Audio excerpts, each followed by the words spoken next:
Governor Rick Perry was booked in the Travis County Jail today for 2 felony counts of abuse of power. All of this because he refused $7.5 million to the office of the Travis County DA after Rosemary Lemberg was caught driving under the influence back in 2013. You think I'm not going to pull over? No, I'm aware of who you are, ma'am. So I went to a friend's house tonight. Okay. Had a couple of drinks. I am not drunk. Governor Perry spoke to the crowd for 5 minutes. I'm here today because I believe in the rule of law.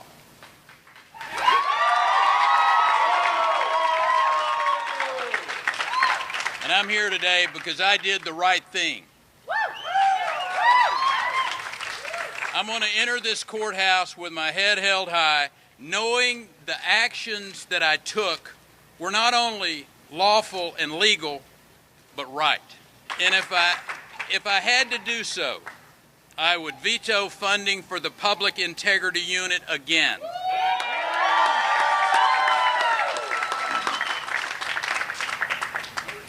You think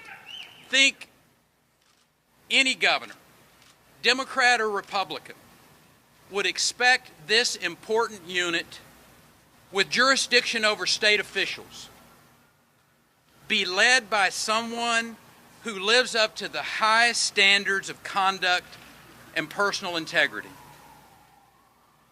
And this issue is far bigger than me. It's about the rule of law. It's about the Constitution that allows not just a governor, but every citizen to speak their mind free of political interference or legal intimidation.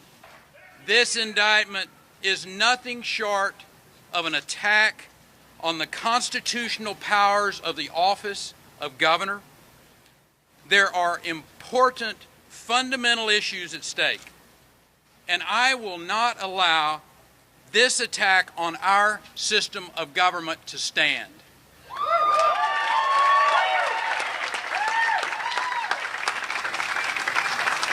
I'm gonna fight this injustice with every fiber of my being. And we will prevail.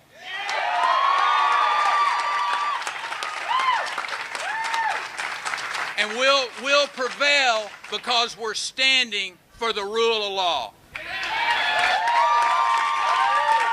Returning 10 minutes later to the crowd, Perry now faced a maximum penalty of 99 years in prison. As required by law, I reported to the county authorities a few minutes ago, and I want to take a moment and just say thank you to the sheriff's deputies and for the great professionalism that they showed me just now. Let me be clear. It is our system of constitutional checks and balances that is being challenged here today. This prosecution would seek to erode the power of all Texas governors, Republican or Democrat, to veto legislation and funding that they deem inappropriate. It is a chilling restraint on the right of free speech. The actions that I took were lawful, they were legal, and they were proper.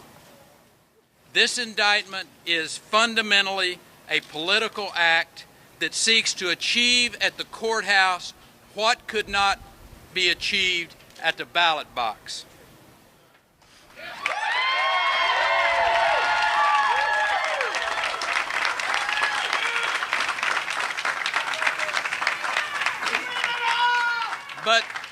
But we don't resolve political disputes or policy differences by indictments.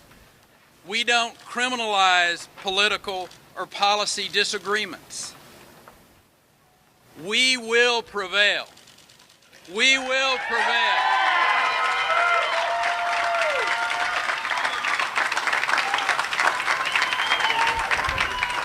And we'll prevail because the rule of law will prevail. I remain focused on the work of the people of this state, doing the job I was elected to do, and I will not be distracted by these baseless political charges. Thank you, and God bless you. John Barron for Infowars.com. The globalists have controlled the mainstream media for a long time, but now they're expanding and making the weaponization even more vicious and deceptive. All the major networks are state-run. We are partnering this year with the NFL. The NFL has become a political weapon against the Second Amendment and pushes Obamacare. MSNBC tells us that our children belong to the state. We have to break through our kind of private idea that kids belong to their parents or kids belong to their families and recognize that kids belong to whole communities. It is more important than ever to realize that we are not the alternative media. We are the true media. The establishment dinosaur press is dying. We are in an information war, and we are losing that war. Join us at InfoWarsNews.com and PrisonPlanet.tv. Members can share their memberships with up to 11 people. By subscribing, you will literally be buying war bonds in the info war to expand our operation in the face of the tyrants. Join us at PrisonPlanet.tv.